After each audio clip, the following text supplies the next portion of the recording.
बिहार के चुनाव में मतदान की प्रक्रिया चल रही है। अब की बार किसका बिहार, ये सबसे बड़ा सवाल बना हुआ है और अब से लगातार 3 दिन तक यही सवाल रहेगा जब तक 10 तारीख को मतगणना नहीं हो जाती है।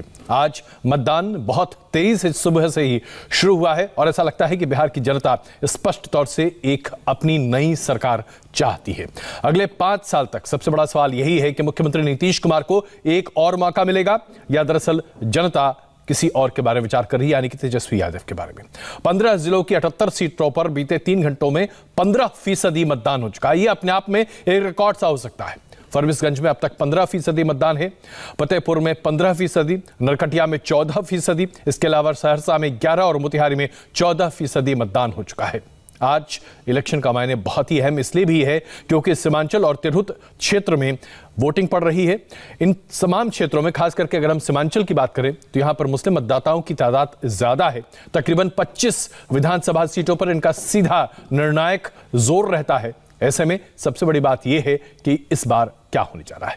इसके साथ साथ मुख्यमंत्री नीतीश कुमार के मंत्री में से 9 मंत्रियों की किस्मत का फैसला आज होने वाला है।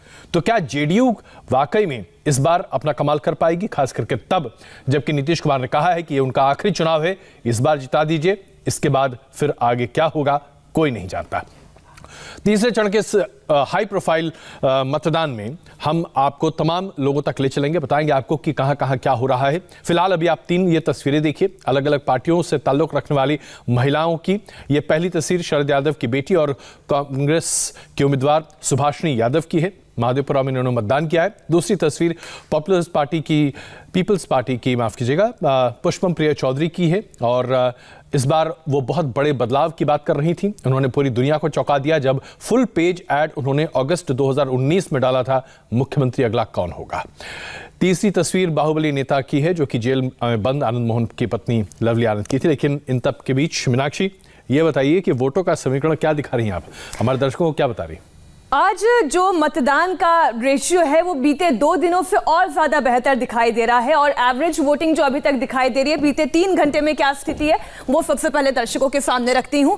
अररिया में 14% मतदान हुआ है, सबसे बेहतर अभी तक। फारबिसगंज में 15% मतदान, जाले में 12%, कटिहार में 11%, आलमनगर जो कि एक महत्वपूर्ण सीट है, यहाँ से नीतीश सरकार के मंत्री चुनावी मैदान में है, यहाँ पर 9% मतदान हुआ है। अररिया में जैसा कि मैंने कहा 14% मतदान।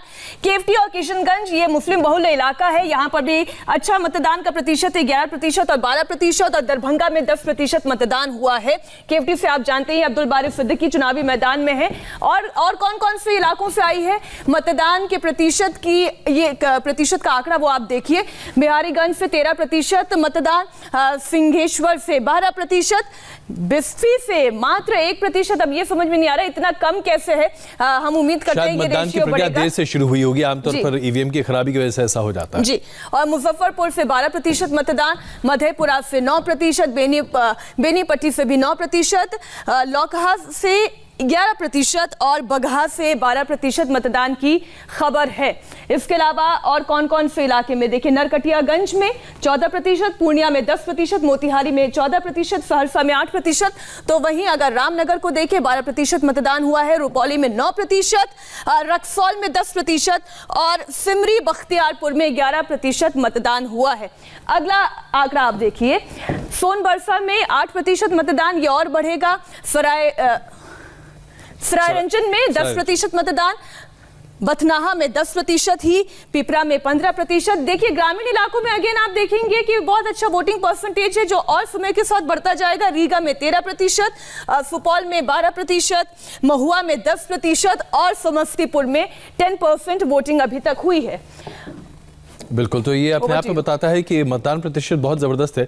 लेकिन इसमें हम कास्ट वाइज बात करेंगे और धर्म आधारित आंकड़ा भी तैयार हो रहा है। वो दरअसल बताएगा कि ये मतदान का प्रतिशत क्या हमारे लिए एक खबर लेकर आ रहा है। अपराजिता सारंगी हमारे साथ मौजूद हैं भारतीय जनता पार्टी से, सुहेली मेहता जी प्रवक्ता हैं जेडीयू से इस वक्त हमारे साथ हैं और चित्तरंजन गगन हमारे साथ मौजूद हैं, आरजेडी के प्रवक्ता इस वक्त हमारे साथ हैं। तो चित्तरंजन जी, ऐसा बताया जा रहा है कि ये 78 सीटें ये वो सीटें हैं जिस पर अगर आरजेडी ने अपना कब्जा जमाया तो शायद मुख्यमंत्री का जो कुर्सी का सपना है वो साकार हो सकता है। आप लोगों की उम्मीदें क्या हैं? ये बिल्कुल सही। आज जो रुझान देखने को मिल रहा है, जिस जंग से उत्साह है मतदाताओं में, पिछले दोनों चरणों से ज्यादा बेहतर स्थिति इसमें है महागठबंधन की।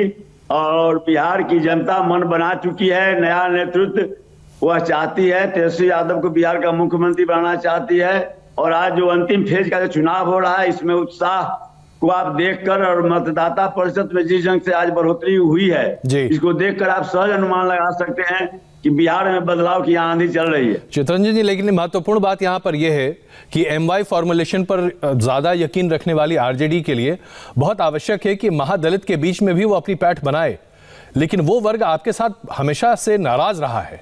इस बार आप मना पाएंगे? ये आश्वासन है आपको? देखिए, सारी धारणाएं इस बार चुनाव में टूटने जा रही है। जाति और धर्म से ऊपर उठकर लोग मतदान कर रहे हैं तो माने नहीं होगा, लेकिन बड़ी संख्या में जो आज मतदान जहां हो रहा है, ब्राह्मणों की आबादी है और ब्राह्मणों की बहुत बड़ा वोट मिल रहा है महागठबंधन को। महादलित, दलित, पिछड़ी, अति पिछड़ी, माने सारी जाति का बंधन तोड़ के सब लोग। चितरंजन जी, आज तो आप भारतीय जनता पार्टी की भाषा बोल रहे हैं। भारतीय जनता पार्टी कुछ ऐसा ही कहा करती है। अपराजिता जी, बिहार में जातीय समीकरण और उसके आधार पर साथ साथ धर्म, ये दोनों चीजें बहुत मायने रखती हैं। खास करके आज जो 78 सीटें हैं, इसमें 25 ऐसी सीटें हैं जिसमें मुसलमान तय करेंगे कि कौन उनका उम्मीदवार होगा, बहुत बड़े पैमाने पर। लेकिन आपकी पार्टी की रणनीति क्या है? आप सबको नमस्कार। आज तीसरे और अंतिम चरण में, जैसा कि हम सब जानते हैं, 15 जिलों में 78 सीटों पर मतदान जारी है। और जैसा कि हम सब देख सकते हैं, भारी तादाद में लोग हैं, महिलाओं की संख्या काफ़ी है। आदरणीय प्रधानमंत्री जी ने सबको अपील की है कि अधिक से अधिक संख्या में आकर मतदान में हिस्सा लें, इस लोकतंत्र के उत्सव में हिस्सा लें। और मैं आप सबको बता दूं, जो पहले हमने कहा है मैं दोहराना चाहूँगी, जो पार्टी ने कहा है मैं दोहराना चाहूँगी, 2/3 बहुमत से एनडीए जीतने जा रहा है और आदरणीय श्री नीतीश कुमार जी हमारे मुख्यमंत्री होंगे। मैं आप सबको बता दूं। चलिए, ये आश्वासन आपका बिल्कुल सही है, लेकिन मैंने जो सवाल पूछा उसका तो जवाब दीजिए ना। आप जानते हैं कि आप जानते हैं कि आपकी, बता रही हूँ, मैं आपके प्रश्न का उत्तर दे रही हूँ जी, मैं आपके प्रश्न का उत्तर दे रही हूँ, मुझे कुछ समय दें। भारतीय जनता पार्टी और नीतीश कुमार जी की पार्टी जेडीयू, हम सब विकास की राजनीति कर रहे हैं। हम किसी भी जाति, किसी भी धर्म के तुष्टीकरण की राजनीति नहीं करते हैं। अपराजिता जी, अगर ऐसी बात होती तो फिर पाकिस्तान का जिक्र क्यों आता? अगर ऐसी बात होती तो फिर कश्मीर से आतंकवादी बिहार में आकर रहने लगेंगे, ये बातें कोई कैसे करता? ये बातें तो तभी होती हैं जब आप अपनी जीत के लिए पूरे आश्वस्त नहीं होते हैं। कभी भी तुष्टीकरण की राजनीति के समर्थन में नहीं है। चलिए, आपने अपनी बात सामने रखी। अब जरा मैं सुहेली जी तक का रुख करूं। सुहेली जी, जब नीतीश कुमार जी साफ कह चुके हैं अपनी अंतिम रैली में कि ये मेरा आखिरी चुनाव है, मैं बड़े सीधे तौर पे आपसे पूछना चाहता हूं, जनता क्यों भरोसा करे नीतीश कुमार जी पर? क्योंकि जब आप आखिरी चुनाव लड़ रहे हैं तो उसके बाद आपकी अकाउंटेबिलिटी तो 5 साल बाद है ही नहीं। अगर आपको सत्ता दे भी दी गई तो जनता पूछेगी ना कि 5 साल बाद आपने क्या किया। पूछने के लिए तो आप रहेंगे नहीं।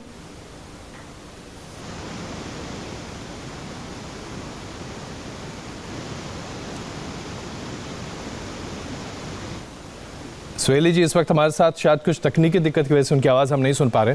यही सवाल अपराजिता मैं आपसे रख रहा हूं, ये बताइए कि बीजेपी एनडीए के पूरे इस गठबंधन में मुख्यमंत्री के तौर पर नीतीश कुमार जी हैं, कैसे भरोसा करे जनता?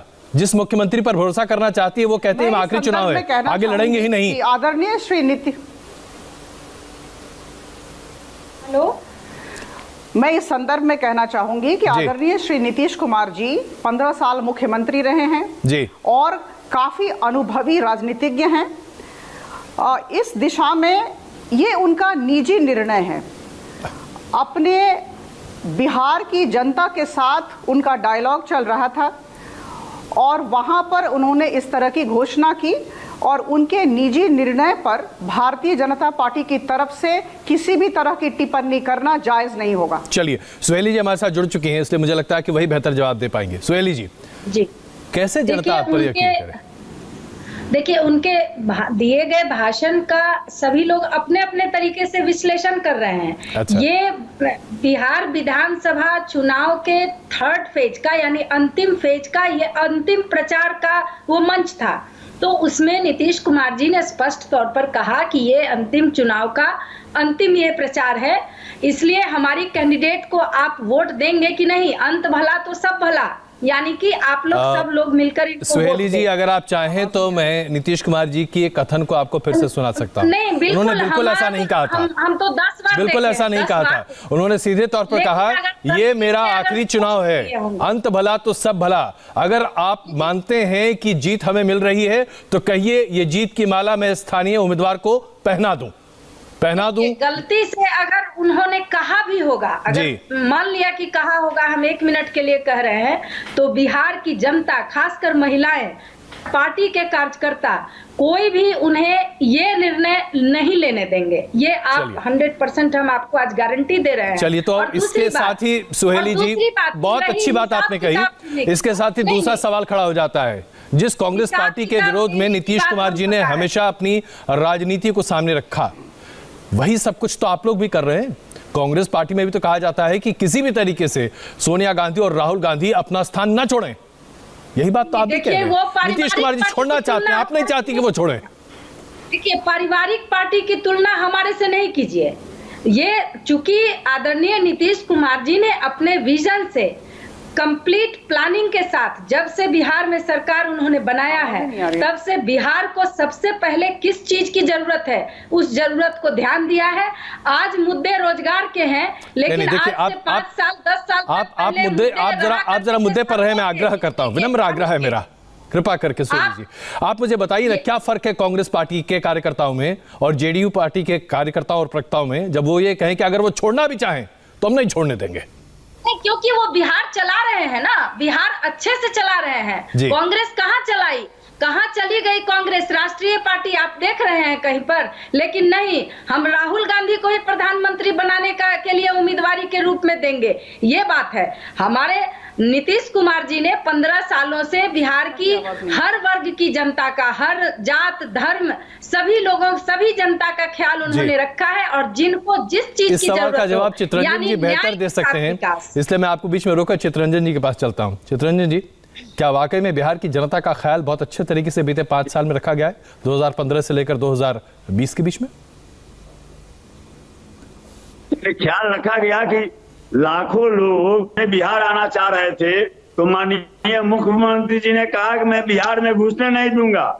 जिसकी कमाई पर जीडीपी का जो दावा कर रहे हैं, वही जो है अप्रवासी बिहारी, उन्हीं के कमाई पर जीडीपी का दावा कर रहे हैं, इनका कोई उसमें योगदान नहीं है।